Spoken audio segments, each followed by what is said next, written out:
we're going to open the Ceiba board meeting of October 3rd. And need to record attendance. There we go. Hey, There he is. Okay, so taking attendance of board, Mary Navas, are you available? Are you here? Last time I checked, yes. Gershom Therese? Right here. Larry Valabi? Well, I am now.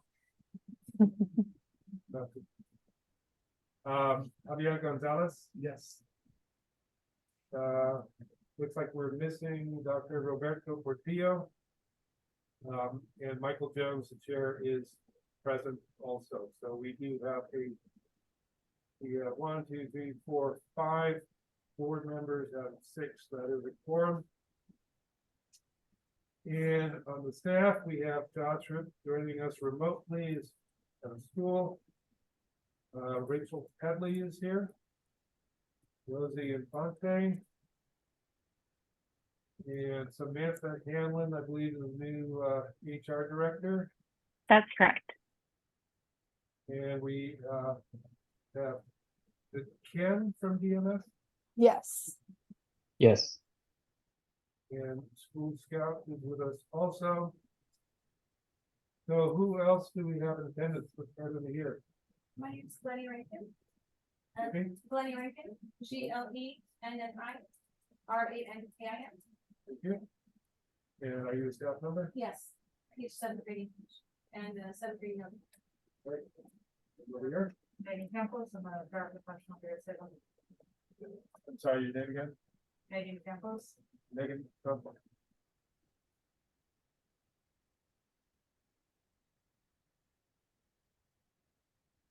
And Imelda Hernandez Campos.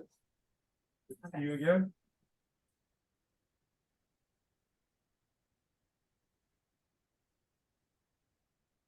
Around Ruby Cesar Begin. Karen. Lupita, Ruby. Ruby Ruby, Begin. Rafael, Begin. Ian, Yeah.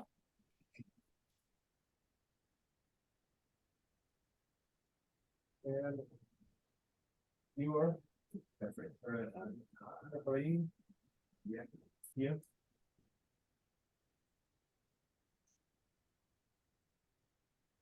Save a Are you student. a student? Yeah. ¿Y tú eres una madre de la escuela? Sí. And then their dad is also here.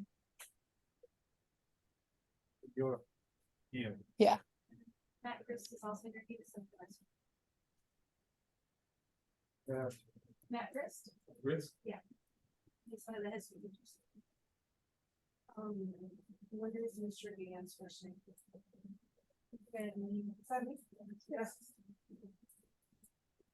All right, well, that is who's in attendance tonight. And our first order of business is the approval of the agenda. The board members, does anybody have any changes or alterations to the agenda that they would like to make? I have a motion to approve the agenda. So moved. Thank you, Mary. The second. Second, Javier seconded. Mary, how do you vote? Aye. And Gershom, how do you vote? Aye. Larry, how do you vote? aye. Javier? Aye. And I vote aye as well. So the agenda is approved. And now is time for public comment. This is an opportunity for anybody in the public who would like to address the board on an item that is not on the agenda. Anybody that would like to say something? Efrain? I'd like to get approval of the school board to accept the restrict. I wrote on the essay and I think I know a copy. Is it okay if I can present for like? Yeah. Mhm. You're on right now.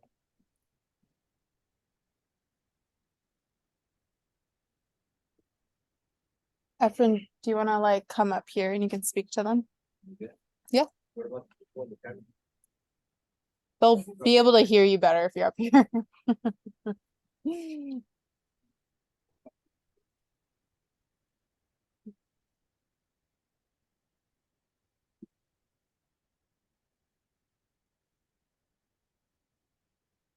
Right here? Yeah, Yeah, that can you sounds see good. me? My name is Efrain. Yeah, I am a senior here in Ceiba, and this is my first time presenting and that's it's not a graded assignment, so it's gonna be my first time presenting in my own name. So before I start, Mr. Rip informed me that a trip like this does not need to be approved by the school board. And however, I hope to convince you guys to support us in any way possible. So. Dear Ceiba board members, my name is Efrain Bien. I am a current senior at Ceiba. I have been with Ceiba since sixth grade. And this year, as a senior, I have taken the leadership role of planning a senior trip. Last year, when I was a junior, we were given the opportunity to travel to Europe with the 2023 graduates. This opportunity was too good to miss out on. On the trip, I was able to fly across the ocean, be on the train for the first time ever. We were able to visit three countries, which were England, Italy, and France. It was an amazing experience because I learned about other people's cultures and learned lots of the rich history. The tour was very well organized and we made it on time for everything. However, it did feel a bit rushed, but not to the point where it became unbearable. Overall, our experience in Europe was amazing, which inspired me to visit more countries and learn experience life outside of my hometown, Watsonville. This year has been a little challenging with planning a trip because I haven't found a Ceiba faculty member to lead us. I have been talking to my peers. We would really love to go to Greece. I understand why the Ceiba staff and board members would be nervous to approve this trip due to the incident that occurred on the last trip. I want to emphasize that during the trip, there were no other problems throughout the trip. Everyone was happy, followed the rules, and everything else went smoothly. I would like to propose that this year's trips to Greece be done after graduation, but we would still want this trip to be part of Ceiba because we would love the support of the Ceiba board members and the Ceiba community. We would love to end our last year as adolescents before we are considered adults and college students with a fun, unforgettable experience that will teach us about Greece's culture and magnificent history. I want to make sure, I want to make sure the Ceiba board members know why they should make these trips available for every year to come. These trips are valuable educational trips planned and organized by professional, well-known companies. As you all know, 81.7% are migrant families here in Watsonville. They might not be able to make these kinds of trips because of their immigration status. Many of my peers have not even had a face-to-face conversation with their grandparents because their parents are unable to travel to Mexico and are afraid to send them alone to a country they do not know. I know these trips are expensive, but if we have a policy for every future class where the planning can begin in sophomore or junior year, small payments can start and make it more affordable. I have a brother and many relatives in Ceiba, and one day they'll be seniors just like them, just like me. I want them to experience all the opportunities I was able to partake in last year. The best opportunity I was given was a chance to go across the world on the trip. I was one of the few 11th graders lucky enough to go with the seniors, and I consider it life-changing. I learned a lot, and I was able to make unforgettable memories with my friends and make many new connections along the way. Ceiba is a college preparatory. Sitting in a classroom just reading and studying about Greece would get us ready for college, but why learn in a boring way? Being there in person will let us learn and remember so much more. Why should we be looking at pictures like Greece and slideshows when we can be taking our own pictures that will be with us forever? And every time we see them, we will say, I remember this day like if it was yesterday.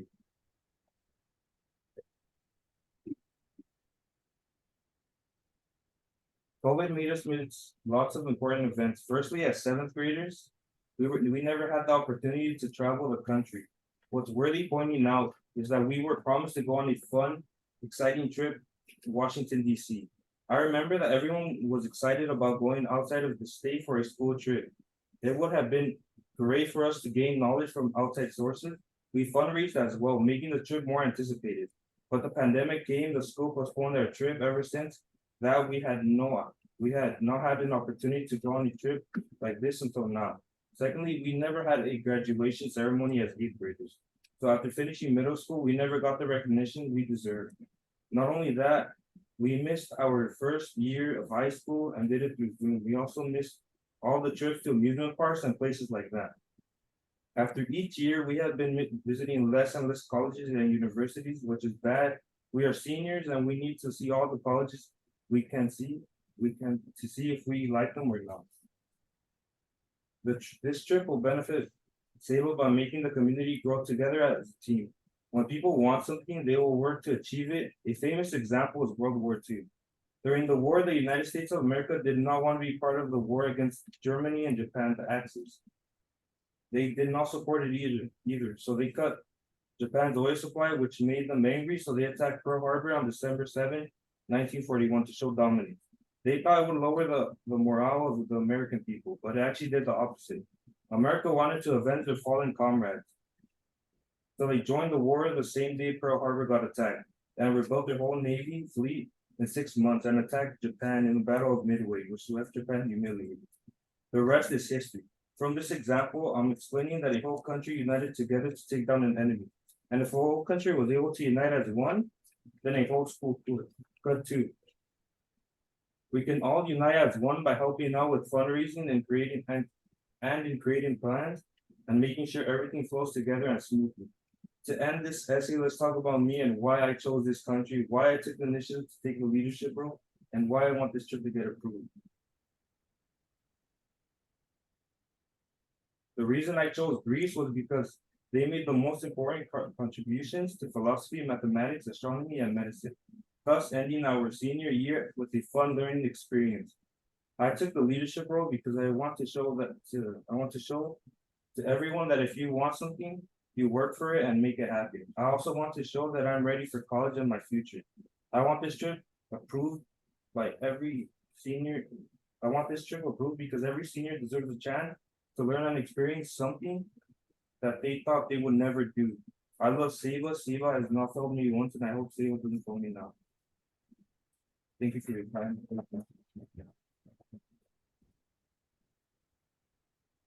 Any questions? Sounds like a really exciting project. Yeah, it took me a whole month, right?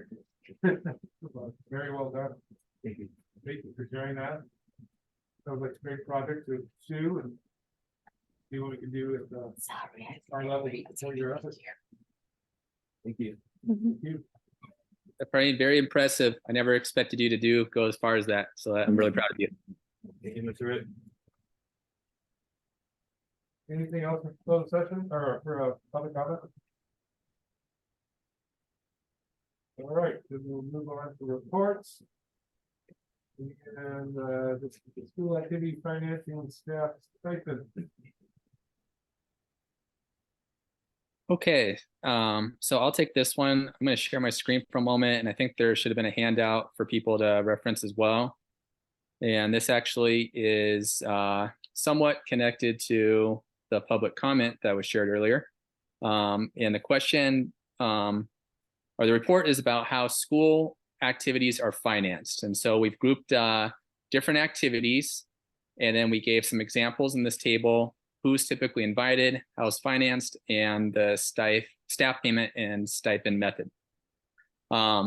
So we can see the first row is educationally related subject or grade level field trip. We have some examples there.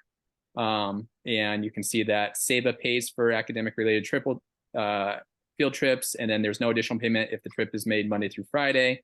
If it says Saturday or Sunday, staff are compensated $200 for a half day, $400 for a full day. And then just as a note, for stipends, that's for salaried staff. If it's hourly, then they're paid hourly. Sports is very similar. We pay for all sports, including all the support fees for that. And then there is athletic directors, coaches, etc., who support all the different sports in both middle school and high school. And you can see the details there. Then we have clubs. Ceiba has a variety of clubs. The ones that are available this year are listed. Ceiba pays for club supplies such as yarn, needles, guitars, swim lesson fees.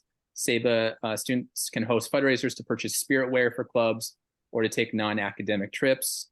Is the way it's currently that's how current clubs are currently financed. And then staff are also compensated to run an after-school club at the rate you see on the right-hand column there. Moving on to senior trip. This is a trip that's typically taken to Disneyland by the seniors on a bus. Yeah, though they're not obligated to go to Disneyland, they can go anywhere they would like. And seniors fundraise for this and then pay for their own trip.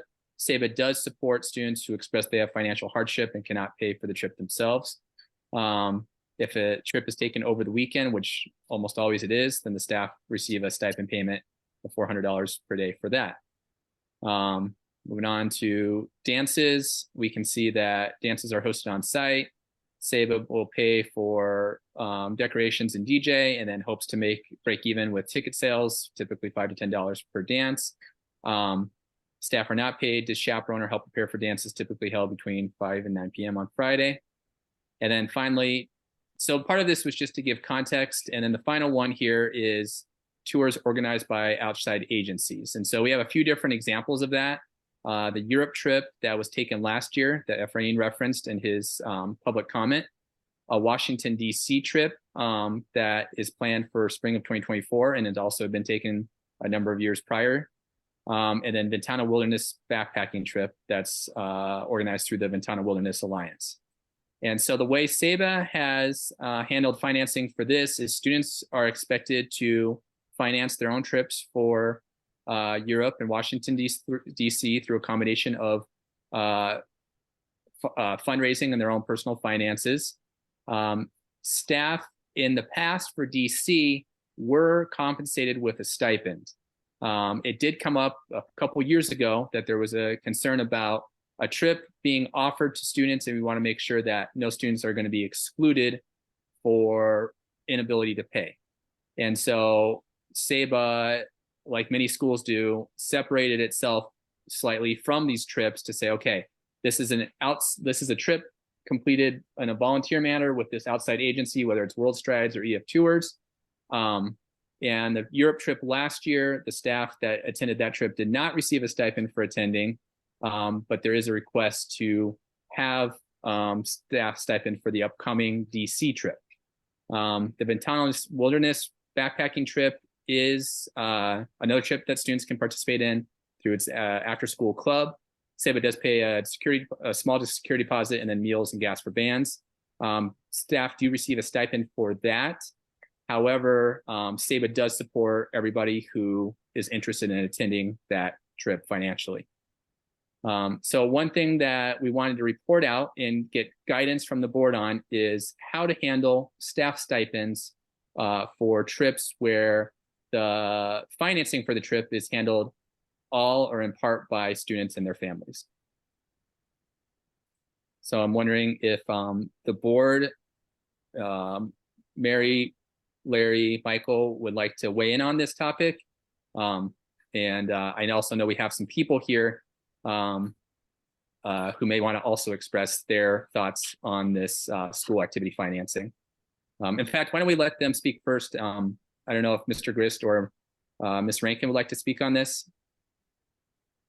I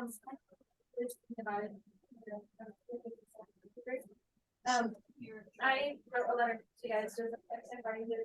I have no idea who's to be here tonight. I know a lot of our ideas are the same, but just figure out how the finance goes and things like that. So we're going to pass out this letter to you.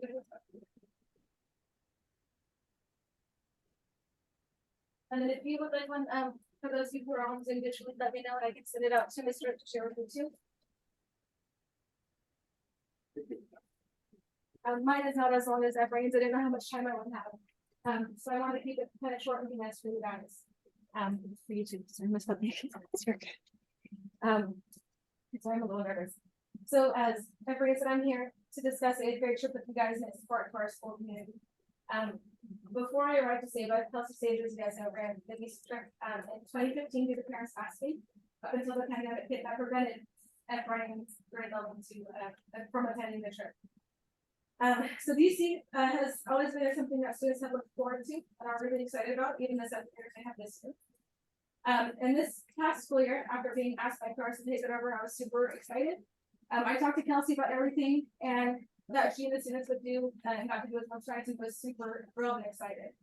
One thing that Kelsey brought up in the past is how Ceiba had teacher chaperones go on a trip, that we're not just the person who signed up with World Strides, and that there was some who didn't get fully covered by World Strides and you needed a prorated rate to support those chaperones. And she also mentioned that teacher chaperones who went with the students were also appropriately compensated for using their spring break to take students on this once in a lifetime opportunity. Many schools across the country have 8th grade trips to Washington, D.C., the City Capitol, Arlington, Cemetery, the Supreme Court, many other historical landmarks. And their LEAs support them knowing that not every student can afford to go. I understand that equity is very important, and I have a plan I'd like to discuss with you guys, either now or in the future, to improve that equity. But while that plan is fleshed out, I would like to hear support and continuing to save the tradition. I see this trip as a wonderful opportunity to inspire our already marginalized group of students to get out of Watsonville and see what it is like in other parts of the country. Washington, D.C. is where our nation was founded, and I can see it inspiring many students attending to pursue higher education to become a senator or congressperson.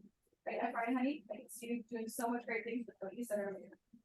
I would like to see the board continue to support the Ceiba tradition and help us keep our mission of supporting our students on going to and through college by allowing them to go to our nation's capital, to the history, and become even more inspired to pursue a higher education. I had 2 students who could not make it today. On the back of my letter to you are 2 things that they would love to have with you guys. One, they're both from current 9th graders who were 8th graders last year who really wanted to go, but because we are doing it this year, they wanted to share. Their first one is Andres Ochoa. He is really wonderful, and the other one is Sarah Garcia. If you would like to read it for yourself, or I can read it to you as well.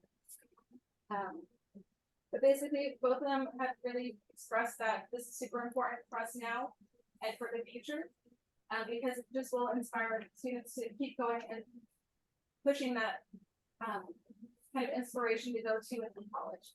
A lot of them don't get out of here. Like I've already mentioned, you said all the things I wanted to say, honey. And they released this as an opportunity to kind of experience things firsthand instead of reading it. One of the things I didn't mention on here is I know that everybody's having difficulties finding chaperones for the trip. And I don't know if a lot of teachers would be willing to take on that responsibility if not compensated for it. Based on what I talked to Ms. Sage about in the past, when I took it on, that's kind of what I thought would be happening as well. I didn't know that there was a specific mechanism to it. So, yeah. Do you have any questions for me? Yeah, so trying to understand how this works. So there's a DC trip that has tradition, there's something of a tradition at Ceiba, Yes, that there's a DC trip for 8th grade students, yes, and that's what you're talking about too. yes. So you're not talking about doing a separate trip in addition to the traditional trip that's already. No, for me right now, it's just the DC trip. That was what I was asked to take off by Thursday Monte before she left to move with her partner across the country. And then there's a Europe trip, That I didn't know we had until last year. that's something of tradition. And what Efrain presented about, Efrain, is that trip then, what you see is sort of what would be the traditional senior trip? Yeah. Great. Yeah, thank you. Another question is, these trips take place during spring break? Typically, yes. From what I understand, talking on the stage, every spring break, the trip was planned to be on those specific dates, so students didn't have to miss out on classes. So, if you as a teacher are going along on this trip, you're using time that would otherwise be your really vacation time, if not compensated time for you. Yes, if we are vacation. Okay. Any other questions? Mary, do you have any questions? So, I know when we used to look at this at, PCS, when I had worked over at PCS, we looked at it as a school sanctioned event. So is this a school sanctioned event? And I guess we're talking about DC and Europe. Are we talking about both of those, or is this just the DC piece that we're talking about? My Good. intention was only to bring up DC. I had no idea Ephraim would be here talking about Europe. Okay. So is this DC trip a school sanctioned event? That's my question. So I would put DC and Europe in the same category in that they are trips that Ceiba does advertise to students. But the responsibility for the organization of the trip, it falls on a third party, World Strides in the case of DC, and EF in the case of Europe. Okay, and so if these students go on a trip, I know there's insurance coverage. Where's that insurance coverage come from? For World Strides, it comes from the company itself. They have partnership with local hospitals and dental agencies. For if anything does happen to the students, they are covered by their insurance policies. It does not come down to Ceiba at all. Okay, It's thank the you. same with the Europe trip. Same with from EFC from what I've done Yeah. research on too. Yeah. So, Mr. Rick, one of the questions I asked was, the DC trip and the Euro trip, are these Ceiba traditions? And it's sounding like, though, because perhaps because of the pandemic, they have not been consistent every year, but they're generally regarded as school traditions. Is that accurate? I would say definitely the eighth DC. grade DC trip is regarded as a tradition. I think we've had, since I've been here in 2016, 2 Europe trips. So I think it is not a tradition yet, but it could become one. I think it's been more of like a every other year because Mercado did it before me. And I know she had a couple of trips and then I took it over for 2019 previous to last year. So it's been, I think, more consistently in that space, not every year. I would agree with Ephraim that I think travel, especially abroad, is a very important form of education. And I think it is something that, you know, if you look at Ceiba and what Ceiba has to offer, I think people would look at that and say, oh, we have this trip and that trip. That is something that is of value, and it's an asset program, and it becomes an attraction, something that people look at and say, oh, that sounds good. I want to, that's another reason to go to Ceiba school. It seems. The one concern I have, though, is I think if they are going to be, if the direction we want to head it to is that these are events that become Ceiba traditions that happen on an annual basis or whatever basis, regular basis, that they have to be accessible by all students. It's a matter of equity. I could see someone making an argument that, well, we have these third-party vendors. If there's an inspired teacher that wants to get a group together to go off and do this on their, on their own time, then the school can hold that at arm's length, and it's not really involved.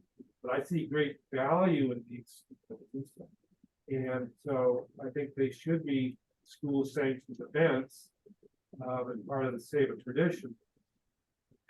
But if that's going to be the case, they do have to be accessible and available to all students. Kind of like you maybe have some ideas on providing equitable access. Is that something you want to? I can bring it up right now. Would like me to? Sure. What about you? Yeah, I wrote something like that. I wrote Does he the have the third same? paragraph. Or in the beginning of sophomore or junior years, small payments can start to make it more affordable. So if they know they want to go, they can start making payments from sophomore, maybe month to month, like a subscription. And that way they'll have more than enough money to go. So my idea was similar, starting for the 8th grade and 6th grade, doing grade level fundraisers. That start with 6th grade and move on to 7th grade and then move on to 8th grade. Where people can either make donations or we can do fundraising activities at school events. I know that we had an event last Friday where was it 9th grade that fundraised? Doing things like that. So each grade level has an opportunity to fundraise and it travels with them.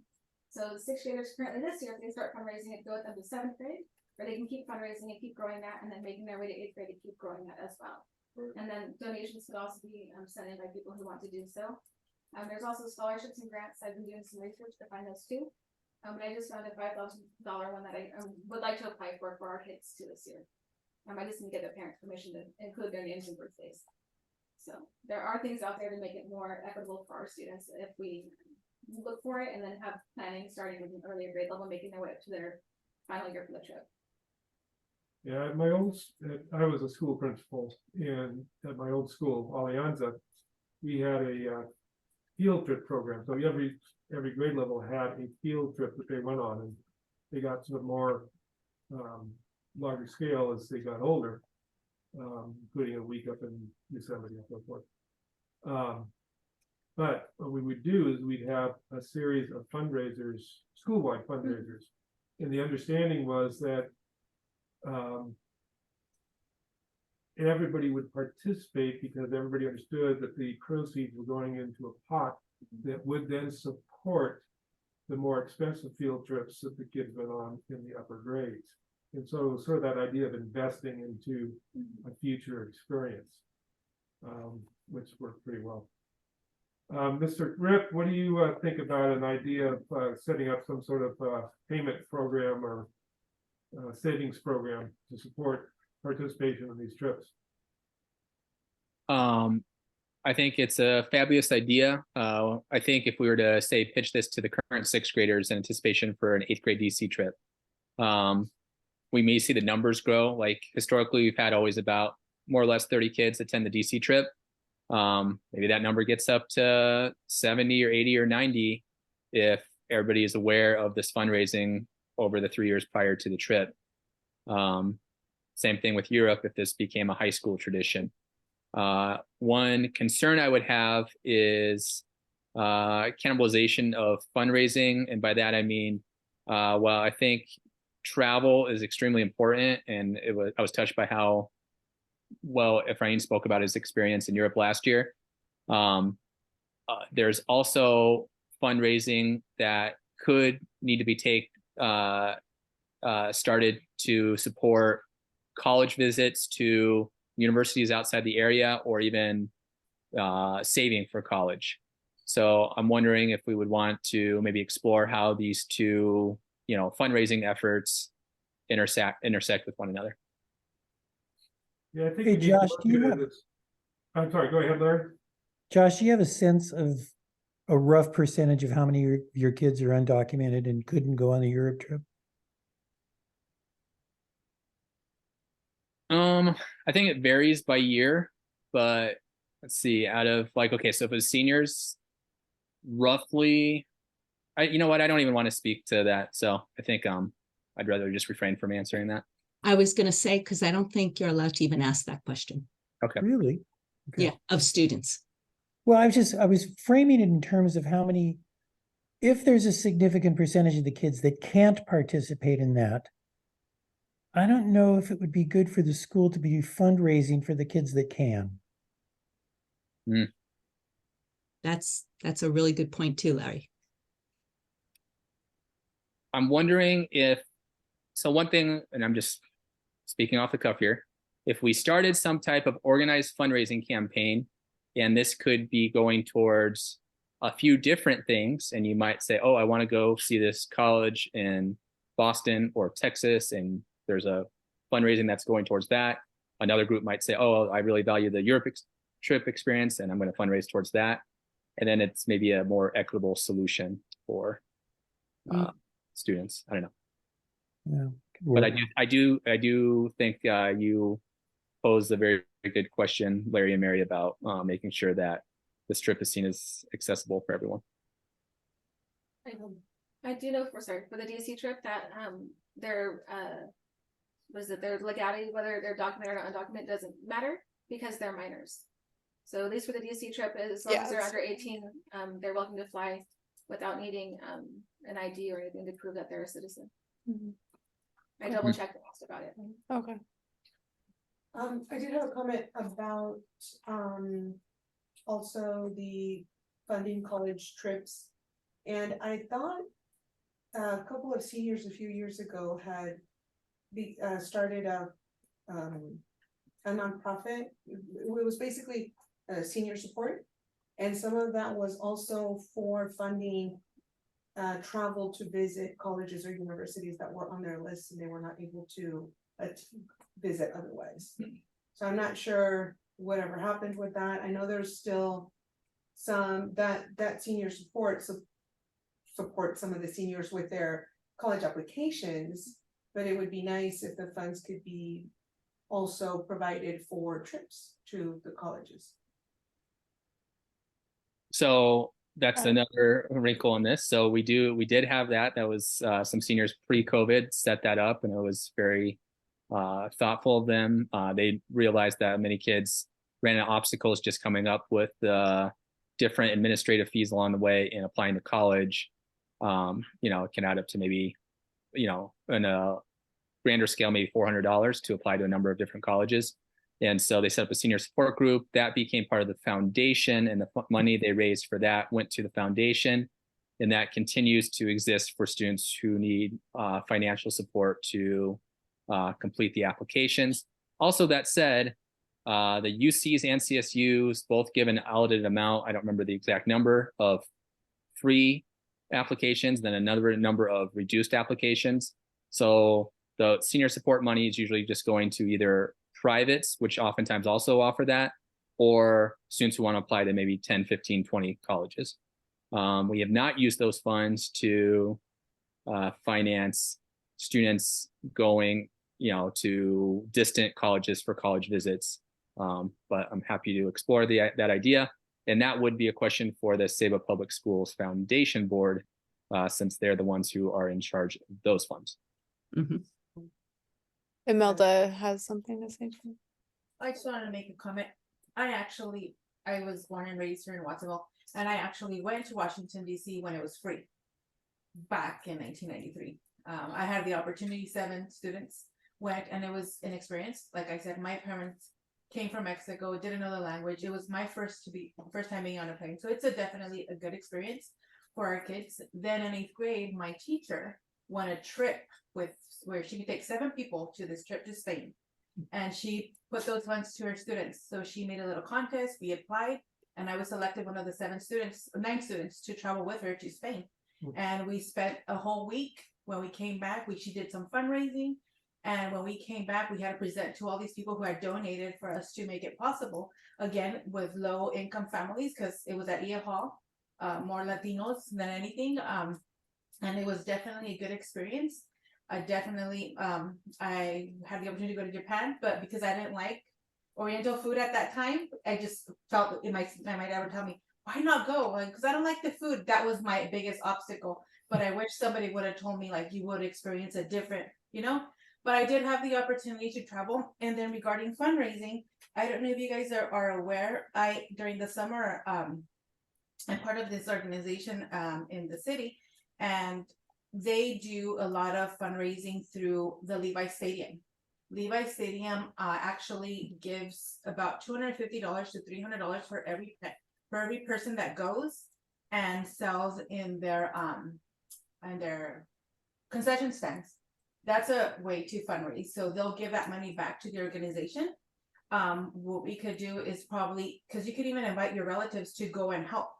Like, I'm part of Sao Paulo de Colores, and they ask for people who want to go help for the 49ers game.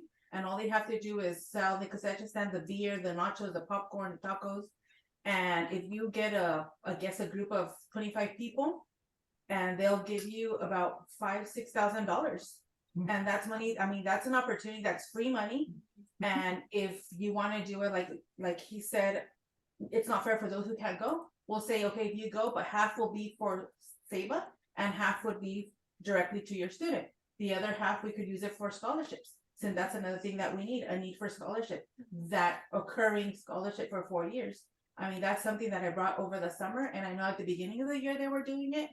Last time I was told that there was about $7,000 that was raised during the couple of, because they went to the Beyonce concert, they went to Karol G concert. There was a lot of concerts, and all the 49ers games. So that's another option that's out there. Wow. That's good. All right, any other questions for Ms. Rankin? Mr. Grist, did you want to say something? Much of what I would say has already been said, well and eloquently by both Ms. Rankin and Efrain. The only thing I think I can add to this is, as someone who has gone on this trip, I can give a first person, accounting of it. It's an incredible experience. It's once in a lifetime. Having a smaller group can help students really dig in deep into the quality of the experience as well. Larger groups can sometimes make it difficult to appreciate historical and cultural events. But going with Miss Sage, Miss Paulina Gomez, and I believe Miss Karen Cortez in 2017 was an amazing experience. And I think students, it is, from my perspective, it is a Ceiba tradition that should be upheld, that should be cherished and maintained. The pandemic disrupted a lot of important traditions at this school and in many others.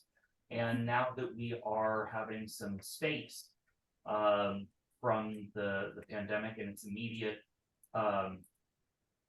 impact on us, I think we need to really return to some of those traditions and invest in them. And I think this plan for fundraising over multiple years could be one step to doing that. So that's all I wanted to add, and thank you for allowing me to do so. Herman, I just wanna add a few words from the father of Efrain, and I can attest to it. You know, since he's been able to do these trips, colleges, not to say Europe. I mean, he was a person that could not stand in front of people, and you know, I can really say that I'm really proud of the fact that he's in front of a board, giving these sort of speeches and information. That just tells me that the experience that he has gotten, you know, it's definitely worth it. And the fundraising, I'm making myself available as same as him to help in any way, coordinating the trips, assisting in the trips, so that the experience is like you mentioned before, quality experience for the kids. And definitely you will be developing those leadership that these guys need. That's what I wanted to have. Thank you. And you should be very proud of Efrain. He's done a great job of that. Megan, do you have any comments? Not everything I would have said has already been said. Okay, well, as I understand, this is a report tonight, and the board has heard what you have to say, and we will be discussing it with Mr. Rip, and he will be making decisions shortly, I'm sure. Mr. Rip, do you have any sort of timeline as to how you're going to address the issue, and how you're going to, are you going to be contacting board members about our viewpoints? Well, I put this on the report today to hear from the board members' point of view. And I guess if I'm hearing correctly, the board is asking me to make the decision about compensating staff to support these trips. Yes. Okay. Maybe what we should do is, so are you looking for board members to make a statement as to their position on the issue? I think that'd be helpful since we're all here. Just because that is the kind of the pending issue in terms of school activity financing. Do board members individually support Ceiba providing stipends to staff who support tours organized by outside agencies and are financed, at least in part, by students' families themselves? Well, someone could make like a motion, right? And No, this is not an action it's item. not an action item. Could you So what we'll do move is, this to each next? board member share their viewpoint, their perspective, and go from there. Actually, you know what? I think that even is against the Brown Act. We can't have like semi-vote. It either has to be on an action item or not. I agree. So, What do You want to put this as an action item at the next Next. meeting, and we'll vote on it then? yeah, happy to do that. thanks. And board members are able to share with you any insights or questions or other need for information between now and then. Yes. All right. All right. Any other comments from board members? Okay, well, I want to thank you, Ms. Rankin, for a very informative report. And it certainly dovetailed nicely with Efraim's great presentation. And I think it's very exciting project, and I think the work that we're going to be doing together on this will strengthen the program that Ceiba has to offer our students. Thank you. If you have any questions at all, all of you are welcome to email me at any time, and I'll be able to respond to you with them. Thank you. So feel free to reach out at any time, please. Will do. All right. We'll now move to the next report, which is the DMS monthly update, and that would be Ken, I believe. All right, thank you, Josh. So, all right. Hi everyone. Tonight I'm presenting Ceiba's DMS monthly update as of August 31st, 2023. So this is a summary analysis page where I wrote down the summary of tonight's presentation.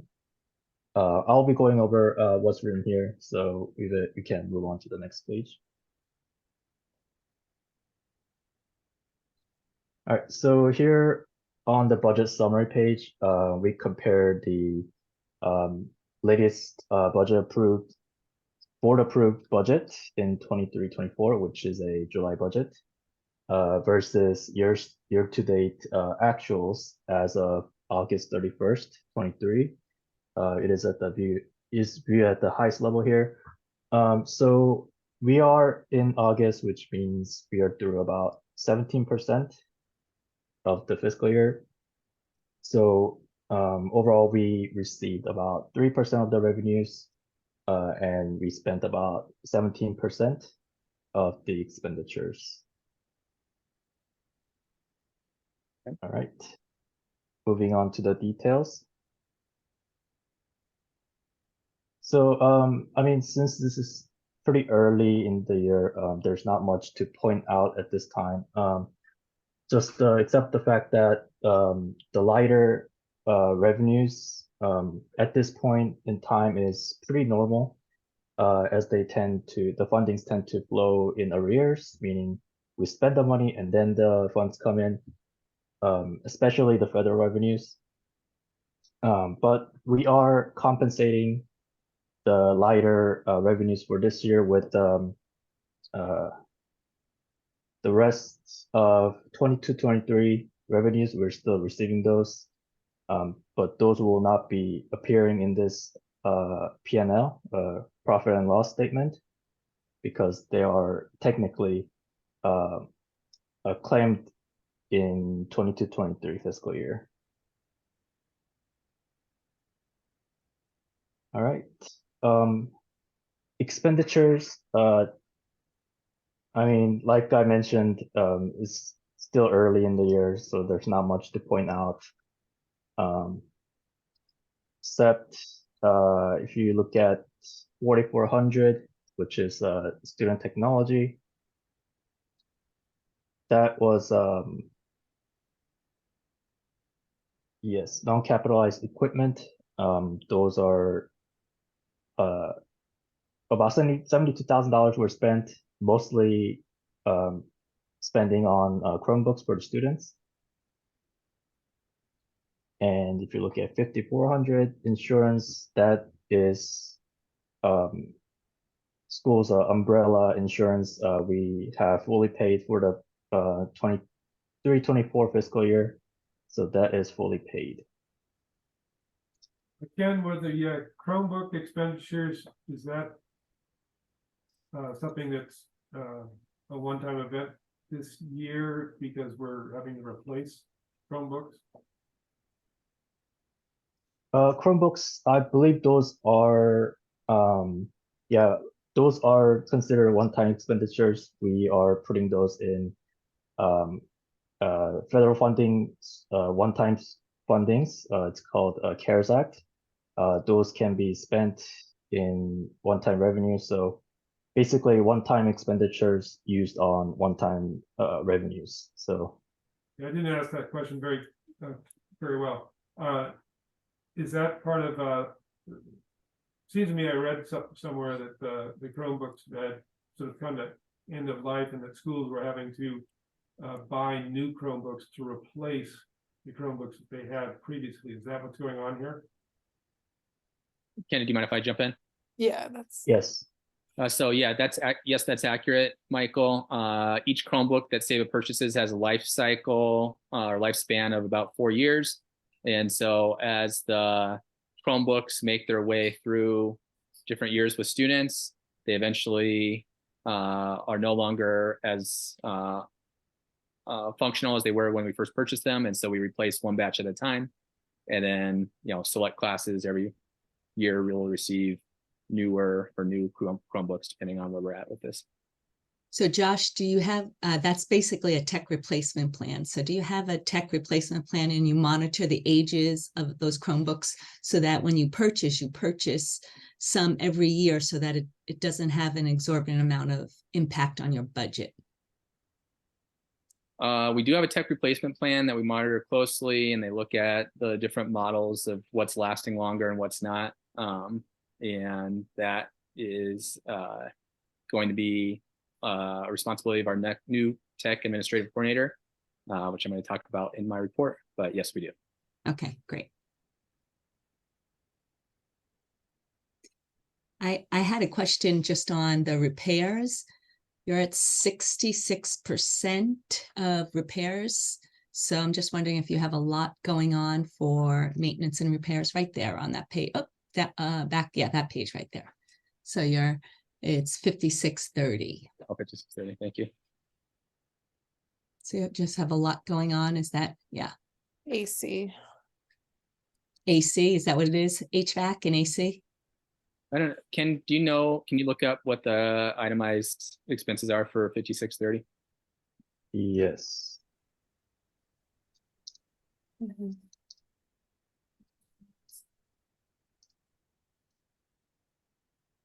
Sorry, give me 1 minute. Mhm. Yeah.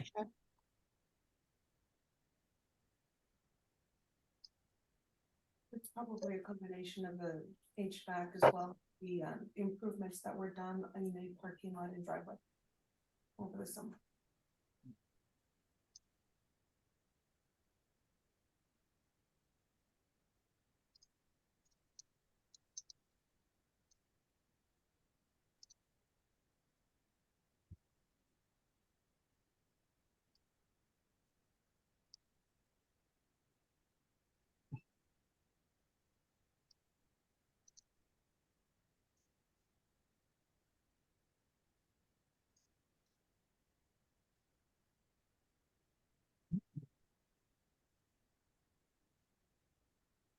Okay, so yeah, the majority of the expenses are due to Stellan Sons electrical panel materials and summer repairs, internal, exterior and interior repairs. Okay, so that's going to include, we expanded the electrical closet in July and August to fit the new switchgear, which powered the 13 air conditioning units on the roof. So Mm. Selden spent money there. They also put in new steps and completed the sidewalk to wrap up 360 degrees around the sidewalk. So those are those expenditures there. So do you see more expenditures coming? I know you can't plan for some things that just come up, but We have one more large expenditure with Selden and Son that's going to come up, and that's going to be replacing the bathroom stalls in the group boys bathroom. So okay. we'll eventually see that down the road, but I don't anticipate it going beyond what's budgeted. Okay, thank you. All right. Any other questions on expenditures?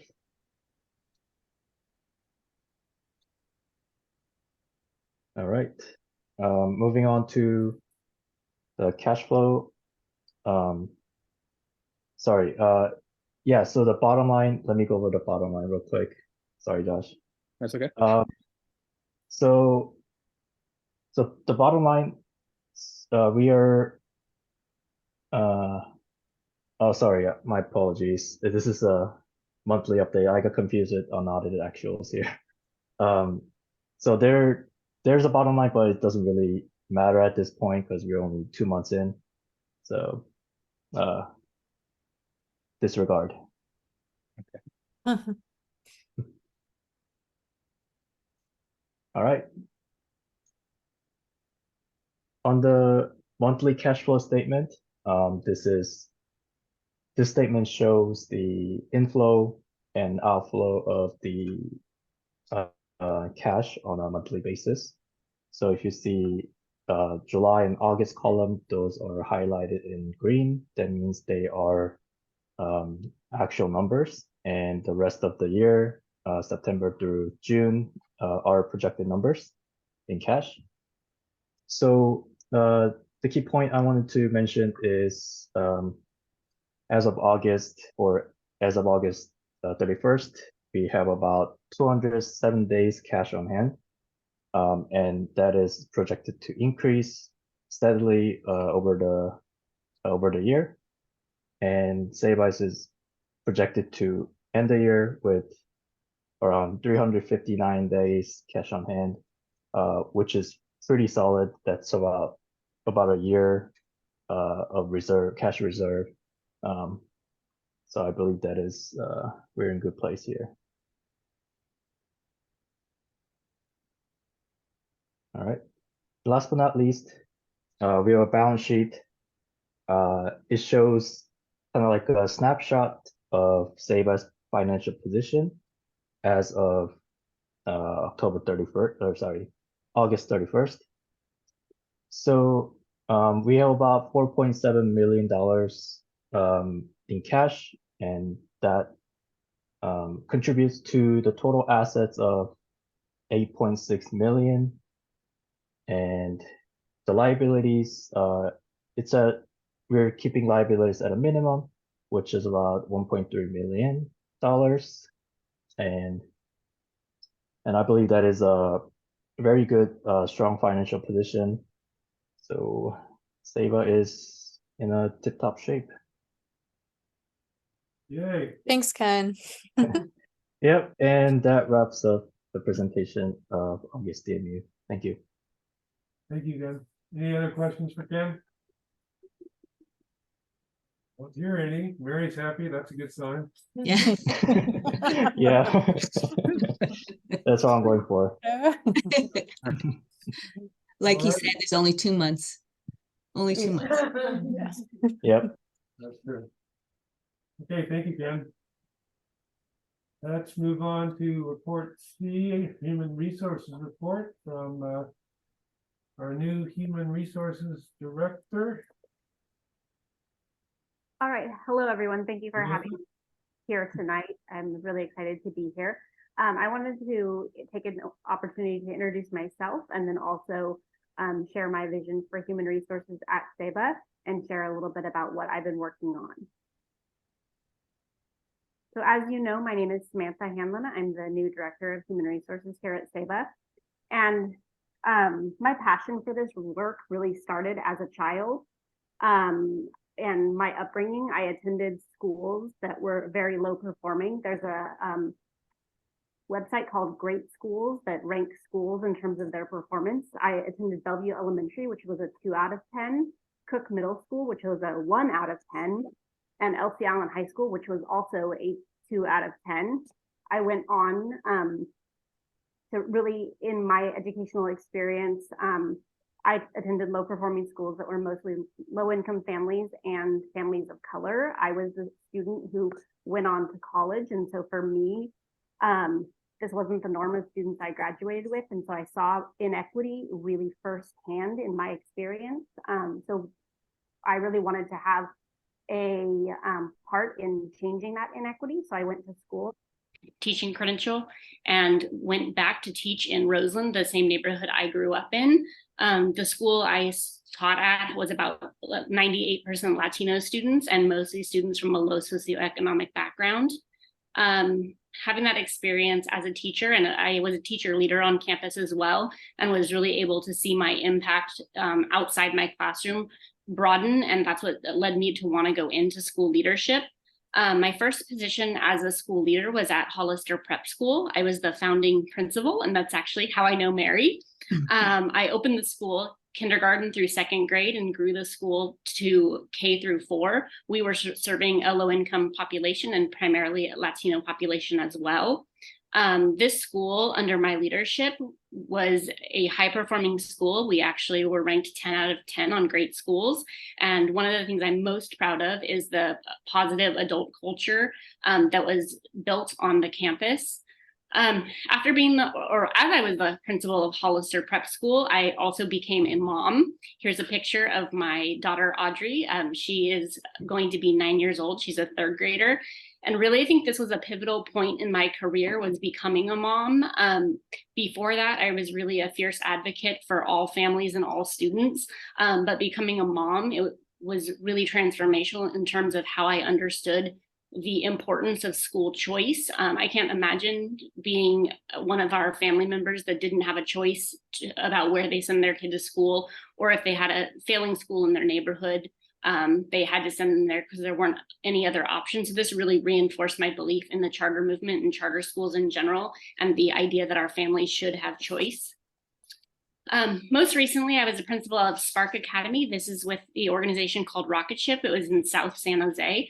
I actually became the principal the day before we closed for COVID. I led the school through COVID and then led the return to campus after COVID. This campus, when I took over, had extensive school culture issues. We had very much a dynamic where it was teachers against staff or against school leaders. It was very tumultuous, I would say. And my biggest accomplishment at this school was that we were successfully able to turn around adult culture. When I left, the school was truly a place where adults wanted to work and students loved to learn. And what I would say is, I started out my career as passionate about students. And I would say at this point in my career, I'm still very passionate about serving low-income students and students of color so that they have the same opportunities of my own daughter. I also am passionate about providing an exceptional educational experience for all students.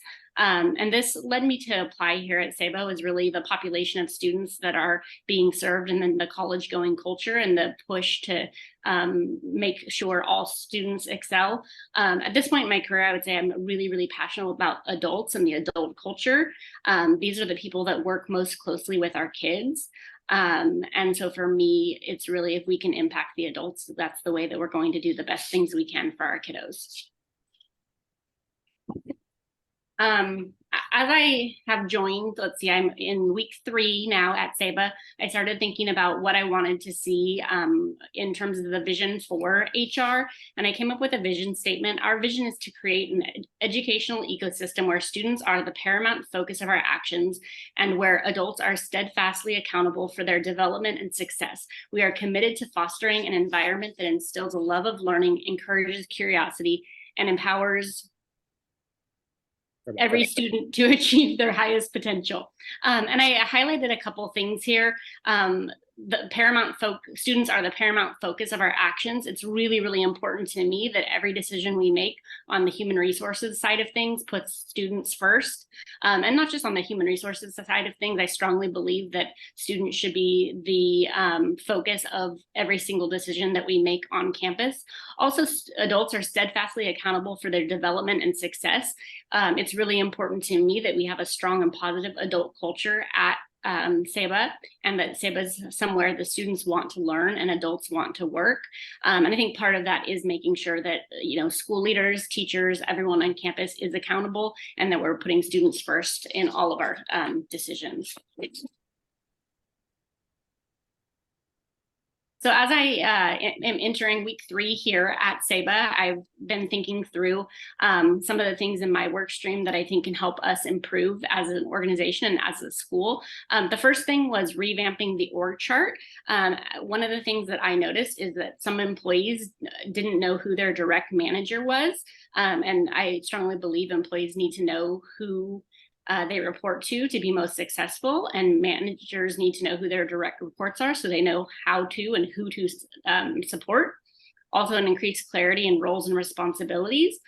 There's been some movement on the school leadership team, so just making sure everyone, myself and the existing school leaders, are really clear on their roles and responsibilities. Weekly school leader team meetings, making sure that all school leaders are in a room at one time, so we are aligned and have really strong communication. Next, implementing one-on-ones with direct reports. So this provides an opportunity to build relationships between the manager and the employee, ensures employees feel supported by school leadership. We want to make sure our teachers know that we have their back and we support them. We want to have increased clarity on expectations, and then also a forum to give and receive feedback to direct reports. And then the last thing I'm thinking through right now is the human resource person as a support to managers. Right now, a lot of the decisions and a lot of the feedback to employees is done by the human resource person, which is myself. What I would like to see is the managers on our campus feel empowered and expected to manage their direct reports. And then I'm here as a support. I have extensive experience with difficult conversations and a lot of adult culture things. So I would like to provide support to managers so that they do feel empowered to have those conversations with their direct reports. So like I said, I'm in week 3. These are my thoughts right now. As I dig deeper into the work, I'm sure I'll get more and more clarity as we go, but this is kind of the things I'm thinking about and working on right now. And then last but not least, my current top priorities, we do have a couple open positions where we do have subs in the classrooms right now, and it is critically important that we have high quality adults in front of our kids each and every day. So my top priority right now is filling those positions. Our first open position is Algebra 2 pre-calc teacher. And then we also have a history social science teacher position open. Those are both posted on EdJoin, and we're doing phone screenings as applications come in. And then Josh will talk about this a little bit more in detail, but we are currently onboarding a new technology administrative coordinator who started on Monday. So we're really super excited to have him on our team. So thank you so much for having me and hearing a little bit about my vision for HR at Ceiba, and it's a pleasure to be here with you tonight. Thank you, Samantha. You're welcome. Thank you, Samantha. Board members, does anybody have any questions for Ms. Hanlon? Welcome. Thank you so much, Mary. All right. Well, look forward to working with you, Ms. Hanlon. Thank you for your report. Thank you. That takes us on to the head of school report.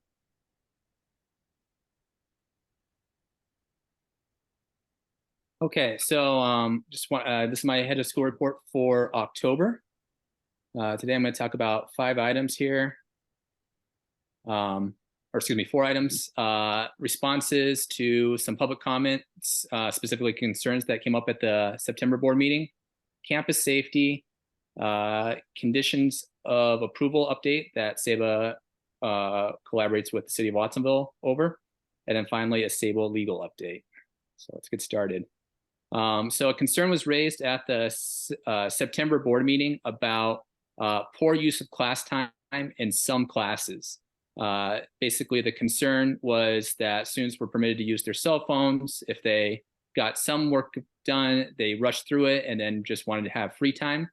And while I don't think that this is the general experience for most of our students, I do think that just having any type of concern about that is concerning. So what we're going to do to support the use of class time is to observe and meet with teachers more frequently when a concern arises about the effective use of class time, cell phone, study hall, free time. And then for select teachers who might be struggling with how to effectively use the block period, the 88 minutes in high school and 83 in middle school, we're going to provide them some professional development around that. And then finally, the bell schedule for 24-25 will be agendized at an upcoming school site council meeting, either in October or November. There was a request during public comment last month that Ceiba explore moving away from a block schedule into a schedule where the students have all their classes every day.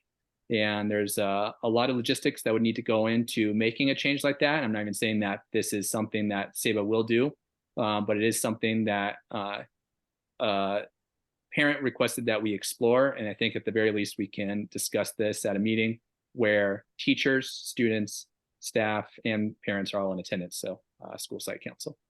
Josh, I have a quick question. So, does teachers or do students have to put their cell phones aside when they get into classrooms?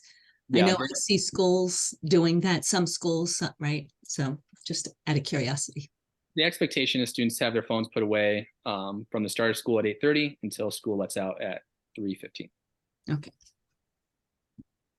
Thank you. Mm-hmm. Okay, concern 2 was the Ceiba website has not been updated. And so this is kind of an in-process update here. We do have upcoming events posted on ceibaschools.org. We hired a new administrative tech coordinator who's going to be in charge in part of revamping our website.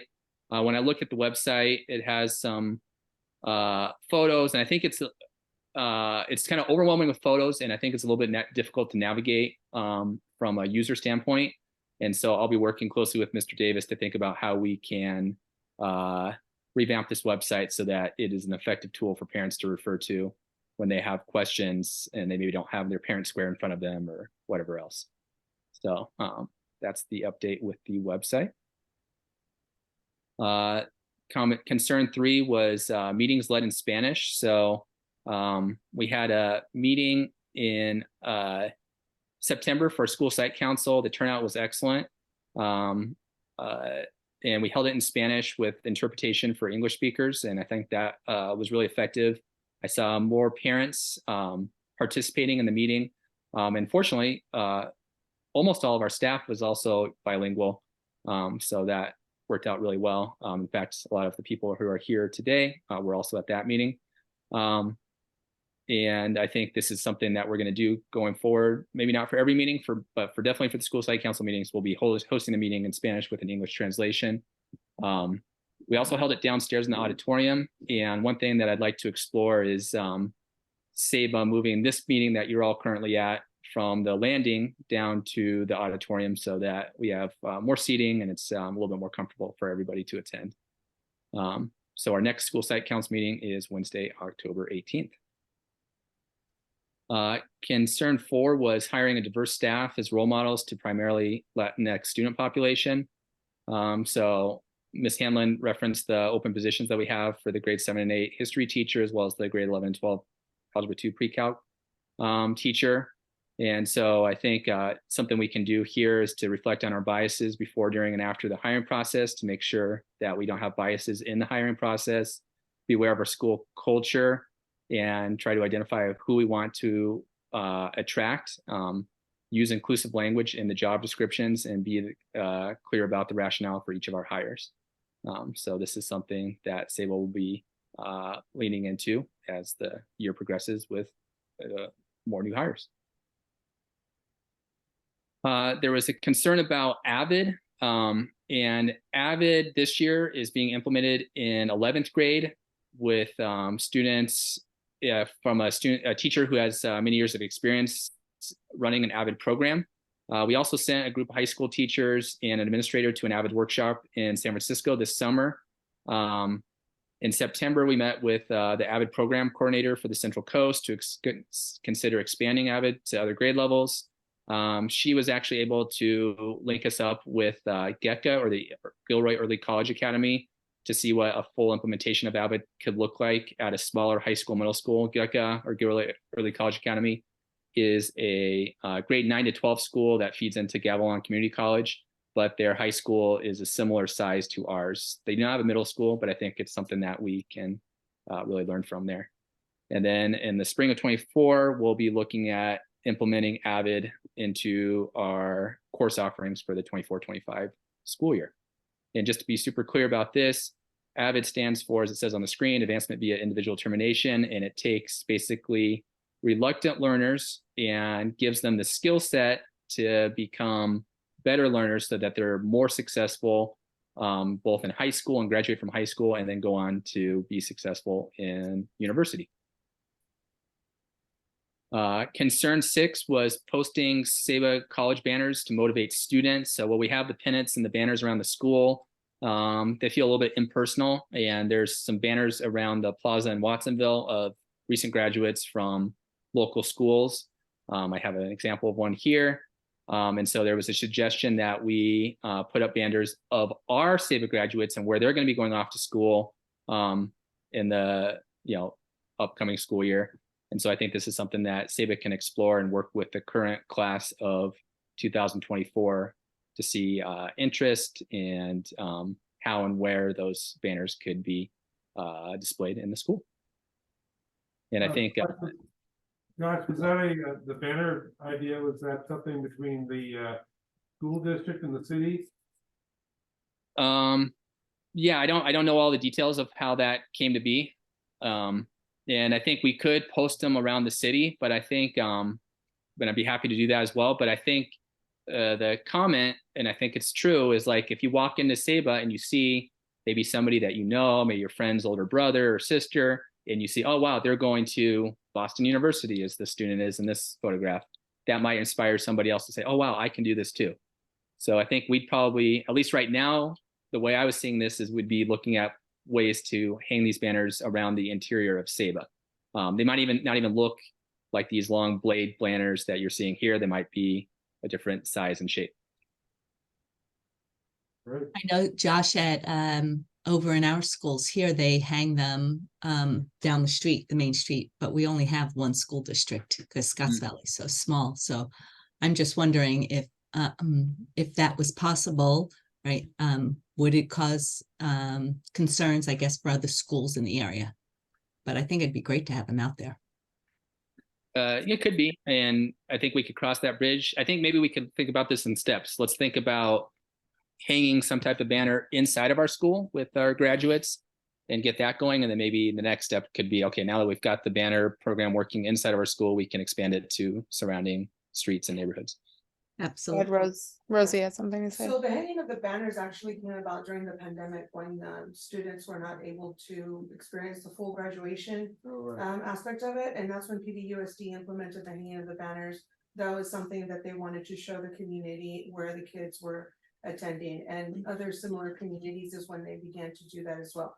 So that's where they came about. And yes, it's an agreement between the city of Watsonville and PBUSD. So the private schools aren't involved with it. Unless you actually communicate with the, as far as I understand right now, no, but, and that's from going to PBUSD board, board meetings and understand, knowing what was going on, but it would be a matter of asking the city and see what they, just communicating with them. But I agree with Josh that the first step would be to start inside within in the meantime. Yeah, that sounds good. Just as a suggestion, a very inexpensive way to do it would be to get a monitor, somewhat of a large size monitor, if you can have one already or purchase one, and then just have it cycle images and just hold them there for 2 minutes or a minute and then cycle to the next one. And that actually is a great idea and That a way point it's- because we can have all the students that way. Instead of trying to decide which students to showcase since there's not enough room inside the building. Or if there's, if you want to then do like, oh, we're gonna grab the really top 5 or something to even encourage more people, then you can do better for those, but then, you're not leaving everybody else sort of like out. Right. But for starters, you can just grab a monitor if you guys have one or. if you I have think one. that's a great idea, Gershon. Yeah. Like, Yeah, because with the PBUSD, my understanding is they do it for like a lottery. And that's how they go about displaying, so they don't take the top 5, they just, it's a random thing. Yeah, but here, I love that idea. Yeah. Concern 7, scholarships for graduating seniors. So we definitely discussed the need for fundraising at Ceiba. Currently, Ceiba has 1-year $3,000 scholarships that we give out to 7 students through the foundation. And we would love to be able to do more fundraising in this area so that our students could have access to maybe a 4-year scholarship instead of a 1-year scholarship, which it was prior to about 2020. So Ceiba currently does have scholarships, and what we want to do is look at fundraising opportunities to expand those scholarships for our seniors. Concern 8 was communication around AP course offerings. So there was a concern that Ceiba didn't reach out to families in the spring of 2023 to let them know about our AP courses that we'd be offering. And so I think that concern is valid, and we definitely need to communicate more in a variety of formats to make sure parents are aware that there's an opportunity to sign up for AP courses. I put the table up here of our students participating in AP courses, and we actually have the most in our Ceiba history this year, just by a few, but still proud of that. And I think knowing that we haven't reached out to families as much as we could even see that number increase for the 24-25 school year. Okay, so that wraps up responses to the concerns that were raised at the September board meeting. The next item I want to discuss is campus safety. And so I thought about how best to capture this in data. And so what you see here is a table of obviously grade levels on the left-hand column, the total number of students in each of these, the total physical altercations that occurred in the different grade levels, and the students who were the aggressors and students who were the victims. But bottom line, we had a total of 5 physical altercations that resulted in significant administrative attention and follow up with the students after they occurred. And we've seen an uptick. We saw an uptick last year, and we're continuing to see an uptick. And I think it's caused by a variety of factors, social media being one of them. And I think we need to do a lot of different things to make sure that these altercations don't continue to happen. While I'm not proud of these numbers, I think a lot of our families rely on Ceiba being a safe school where they don't have to be concerned about this. And in talking to some of our families, it has been a concern for them. I think, and namely because they're sending their son or daughter off to school, and the last thing that they want to think about is somebody bullying them or even physically assaulting them while they're at school. And what causes more concern is that it's one thing to have the physical altercation, but then it's another thing when there's a group of students around who encourage this behavior and then pull out their phones to record the fights. And so, it's kind of a challenging culture that we're in right now, where that is a common behavior among adolescents, youth. YouTube Shorts, TikTok, Instagram Live all kind of celebrate in some ways student fights at school, and students oftentimes look forward to being able to capture some video that they took either at here or at any school around Watsonville or even around the state or country, to be honest. So this kind of paints a picture of what we're looking at in terms of safety concerns. And then on my next slide here, Q2 plans to address it. So the first thing that came up at the school site council meeting was having motivational speakers come in. And it was kind of a general point. I think it was more about for parents and motivating students to attend college. But there's a person, Terry Poole, who grew up in Seaside, and he has a really interesting story. He was incarcerated as a senior, and he was released. He went to Monterey Peninsula College, San Diego State, and then eventually made it to the Seattle Seahawks. And he is would love to come speak with our Ceiba students after I told him about some of the issues we're facing in terms of fights, language, racial language. And so he's going to be scheduled to start off Q2. And while I don't think this just by itself is going to magically solve things, I think it's going to be a great thing that we can kind of rally around as a school, and then that can lead to further conversations in the classroom in different works like that. So other ideas or other ways we're going to address this is lunch social groups with students who are at risk of engaging in physical altercations, encompass therapy for students impacted by these safety concerns, conflict resolution opportunities for students involved, increased adult presence in the hallway in passing periods and during breaks. And I do want to celebrate the most recent altercation that occurred, actually the second most recent altercation that occurred. A student was walking down the hallway. Another student went up behind her and just grabbed her and threw her to the ground. And what's challenging about a lot of these issues is the students had no prior interactions at all during the school year, neither verbal or written, and they just exchanged glances. And this goes back to last year as well. But what I wanted to celebrate is there was a teacher there in the hallway watching, and within 7 seconds, she was intervening. Of course, we would have liked to prevent it altogether, but just the fact that she was there to intervene, Ms. Barbaro, in such a prompt manner, I think what prevented there from being any serious physical harm done to anybody. Mm-hmm. So these are the plans to address the safety concerns. I'm also want to agendize this at the upcoming school site council meeting in either October or November. So Josh, is this motivational speaker going to be speaking to the entire student body, like at an assembly or something? Is that how it works? That's kind of what I'm thinking. When I look at the data, I'm debating about whether, whoops, sorry about that.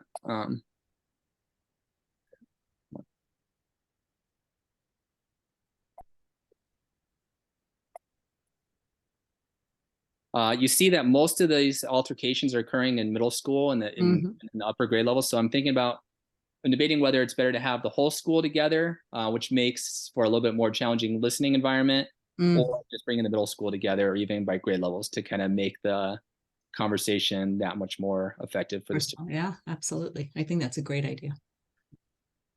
Good. Okay.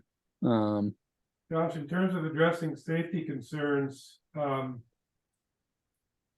you guys have so many cameras here and they're doing such a good job of recording. I'm thinking about, well, I won't say that. So, have you thought about reviewing tapes to identify students that are using their phone to record violence? Yes, and we were able to identify in one of the altercations, there was one student who recorded it, and we were able to identify him and follow up with him. But I think in the future, anybody that's identified as having their phones out and recording is going to have a follow up with an administrator and probably their phones confiscated. And I think one thing that we want to do is just communicate that in advance so that everybody's on the same page in terms of the rules. And it's such a funny dynamic because I don't really think any of our students are, quote, bad, but it's like this group think that takes over. And while many of them, I think in their hearts know, hey, that's not right, I should prevent a fight from occurring. Unfortunately, a lot of the kids are just so hungry for gossip and drama and capturing this that they make really poor decisions and encourage this behavior by taking out their phones or by saying stuff to kind of prod on the students. So these are all the things that we have to unpack with our students so that these altercations do not continue to happen at school.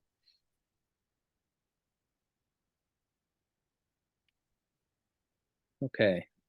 Other comments or questions about this? So I think it's important to point out that Yeah, you guys aren't in isolation with this problem. I mean, this is happening nationwide.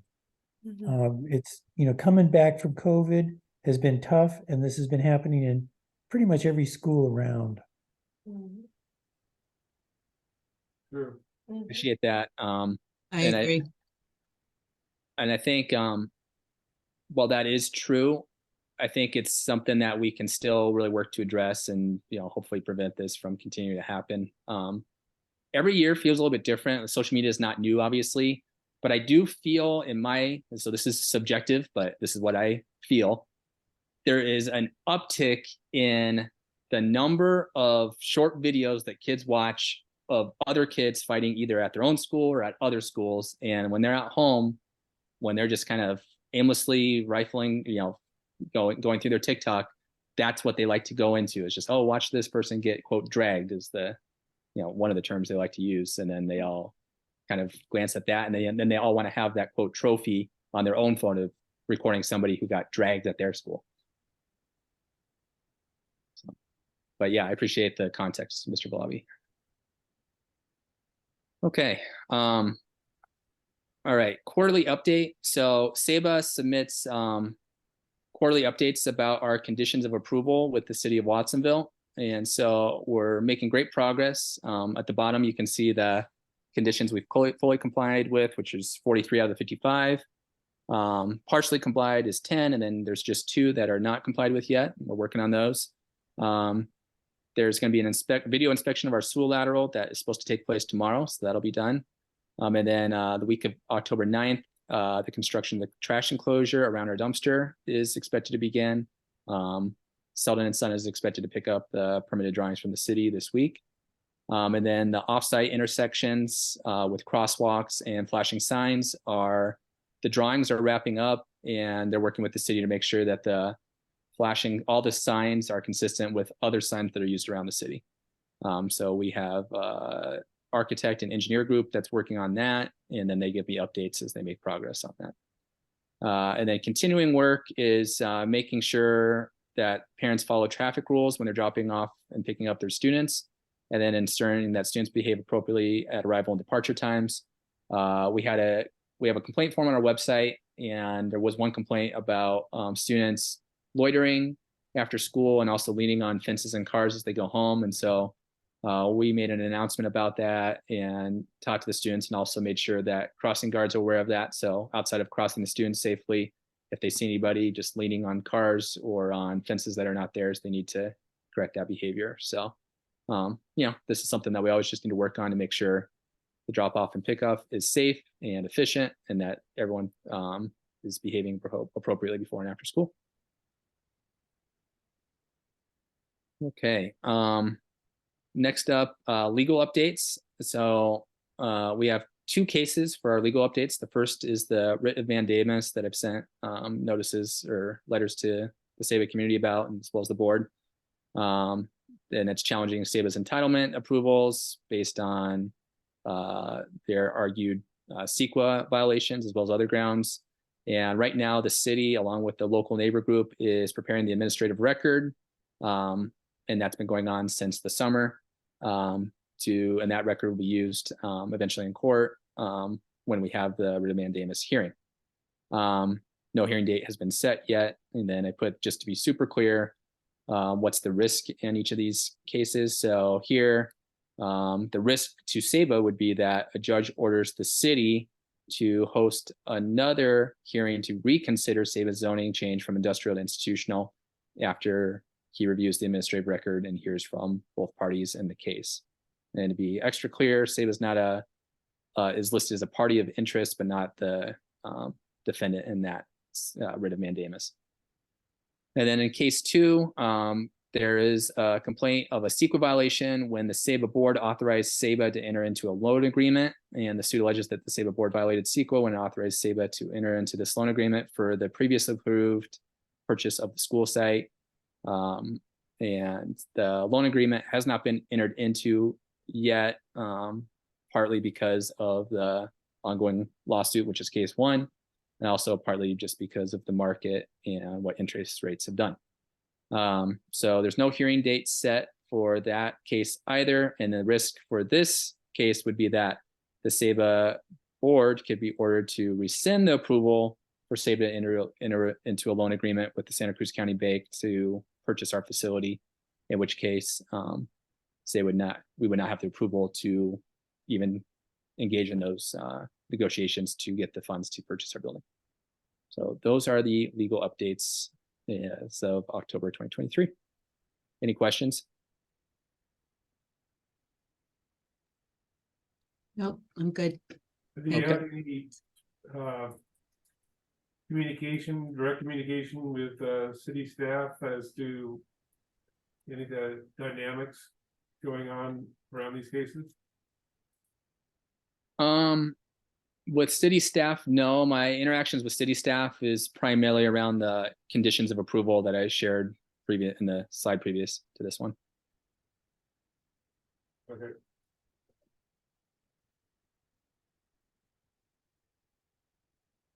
Any, do you have any feeling for the timeline involved? I anticipate the hearing. I anticipate the administrative record being completed by November, and then maybe a hearing being scheduled in some time of the spring of 2024. But I don't have any facts to support that. That's just what council has alluded to in conversations with them. And then for the second case, I don't have any idea as to when that might happen in terms of the hearing. Okay.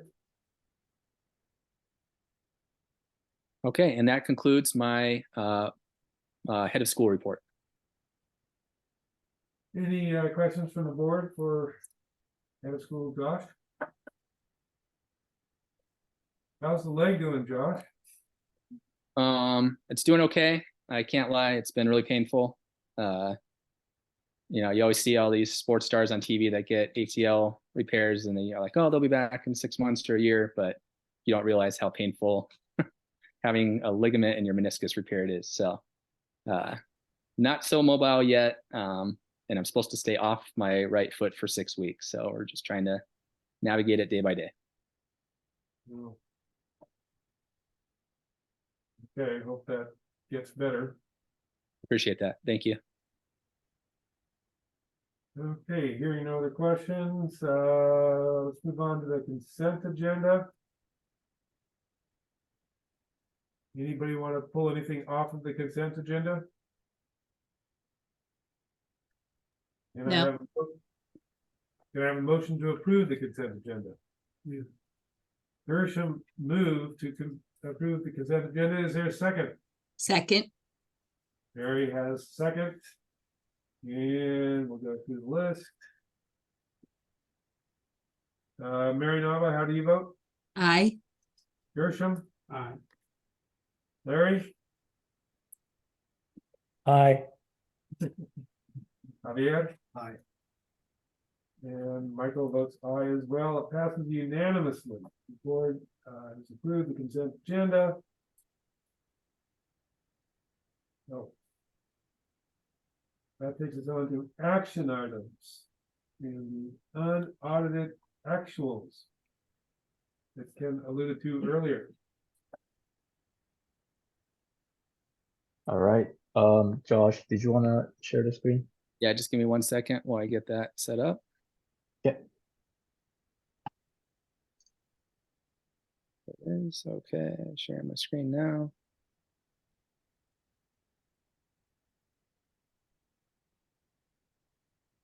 Okay.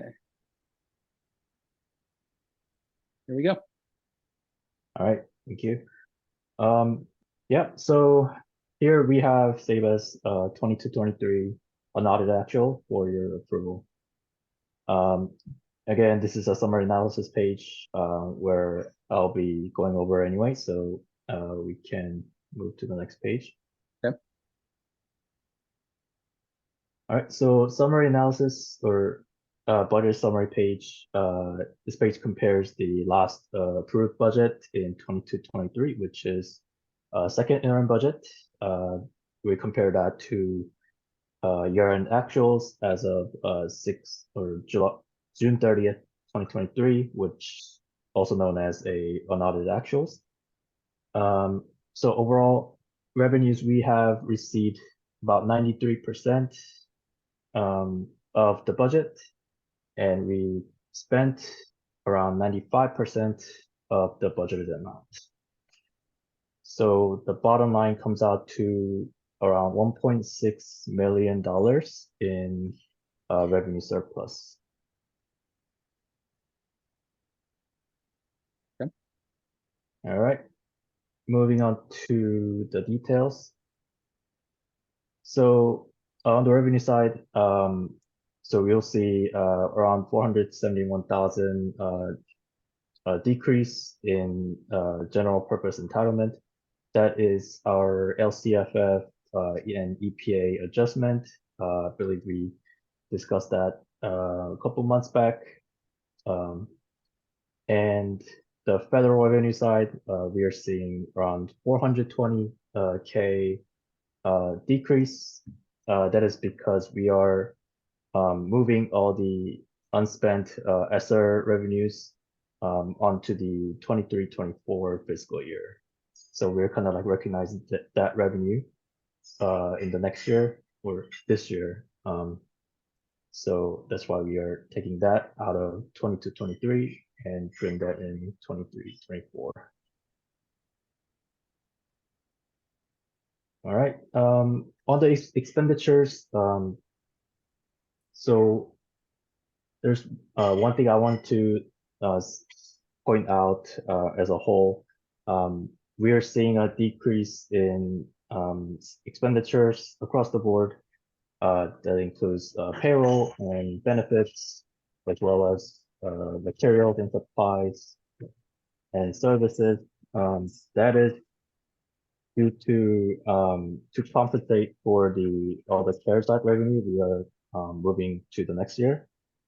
So yeah, so we are anticipating lower than what we budgeted in 22-23 to compensate for the lower revenues we projected in 22-23.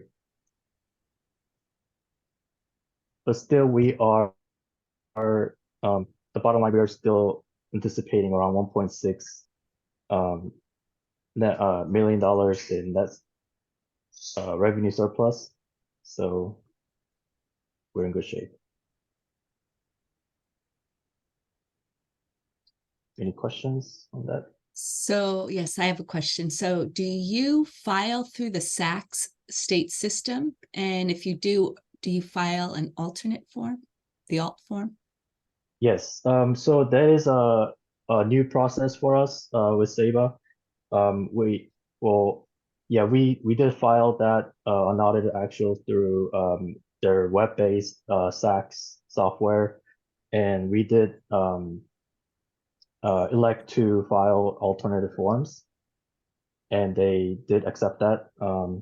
So we did file that as an alt form instead of SACS. I'm not sure if you're familiar with the process, but SACS form is a lot more complex than alt forms. So to simplify a lot of our process, we elected to go with the alt forms. And that's what you filed in the past, I'm sure. Yes, that is correct. Mm-hmm. One suggestion going forward is I think the board should see the exact forms, like I have one I'm going over now, our charter. And I think it's important for the board members to see exactly what those forms look like. So going forward, I think those forms should be included in there just so they can see. I mean, the explanation is great, but I think it's really important so that they see it, because leadership has to sign off on it too. So I don't know if that's Michael or Josh, but it would just be good to see it so that the board members know exactly what you're talking about. This is the analysis side, but the actual form would be great to see. Yes, of course. Yeah, that's a good point. I can actually add that actual form on our next board meeting, so everyone can kind of see that. I would like that. Okay, perfect. All right, and Yeah, last but not least, I just wanted to share that an audit actual report was submitted to PBSD and Santa Cruz County Office of Education on September 15th. And so far, we have not had any follow-up questions or inquiries from them so far, so which is a good thing.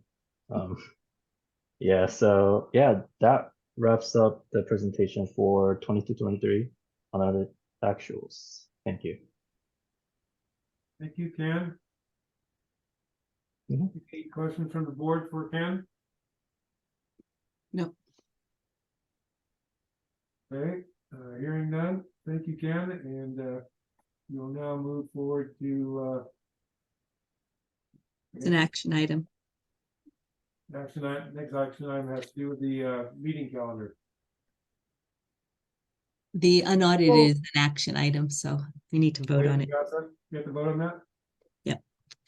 No, that's why it's an action item.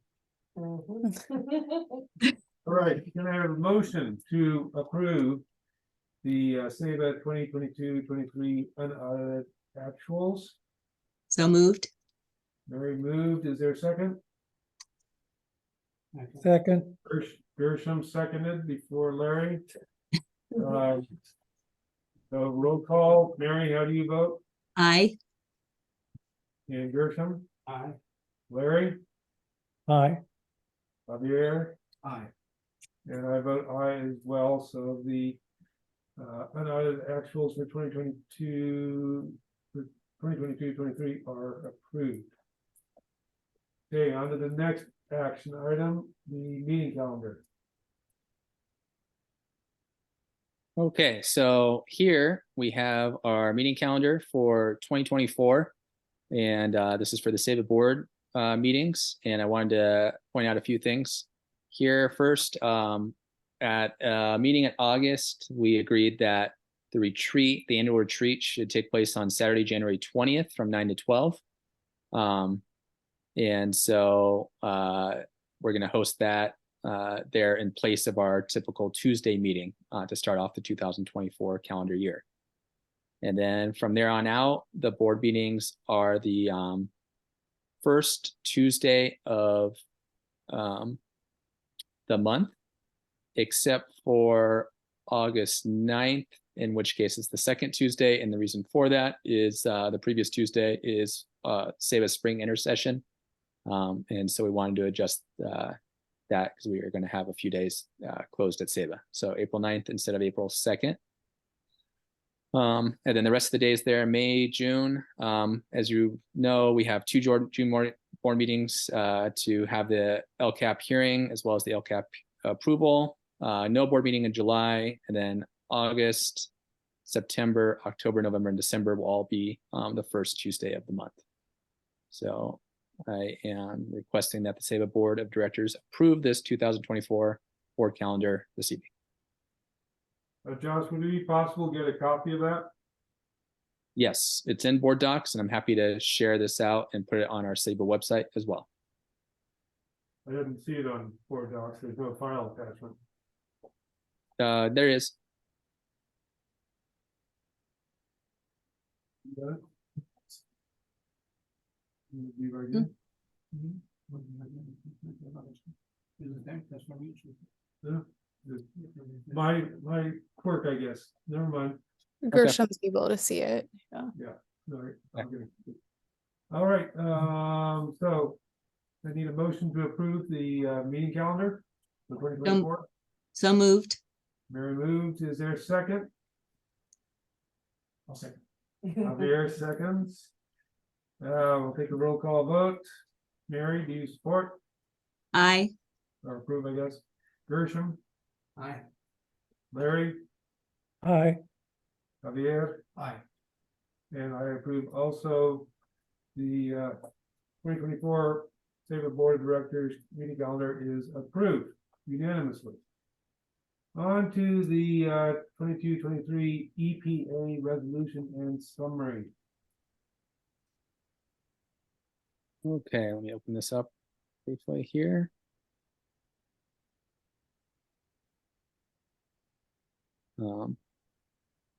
So I'm going to share my screen again.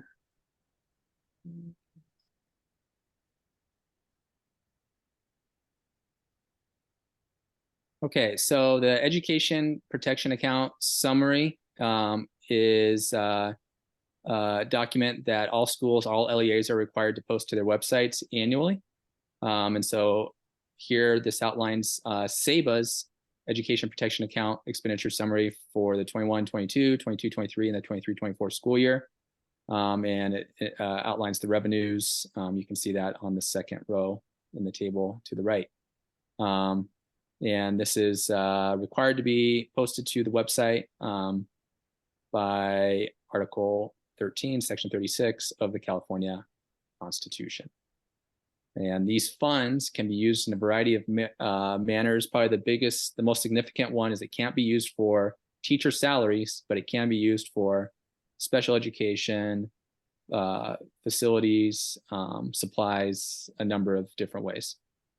So I am asking that the board approve Ceiba's EPA account expenditure summary for the current school year. Gosh, I thought it was specifically for certificated, and that's what it's showing. So if you look at the acceptable expenditures, it can be used for instruction, special education. Yeah. Okay. Yeah. So I have that there, but okay. I move approval. You have a I'll motion second. approved. Larry has a second, and roll call vote. Mary? Aye. Gershom? Aye. Larry? Aye. Javier? Aye. And Michael votes aye as well. So the Ceiba 2022-23 EPA resolution and summary is approved unanimously by the board. Alrighty. That brings us to closing items. Anybody have anything for the next board meeting?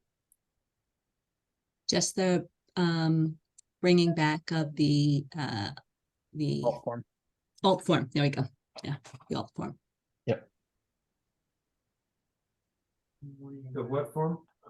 The alt form for the unaudited actuals. Or The actual form, just so that we can see it. It could just be informational, but just so that you see what exactly DMS submits to the state.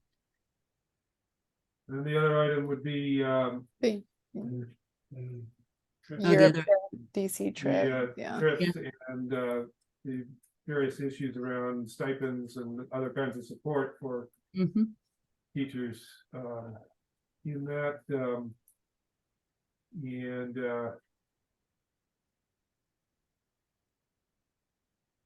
so I guess specifically we have the request from Ms. Rankin, and then we have Ephraim's request, though he doesn't have a faculty sponsor yet.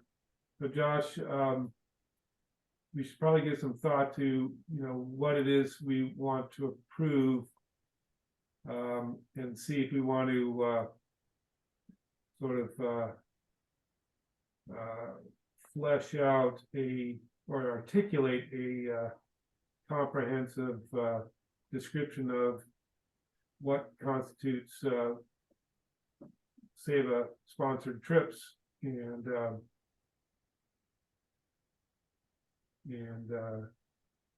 make sure that that's understood by everybody involved. Okay. All right. Any other items for the next agenda?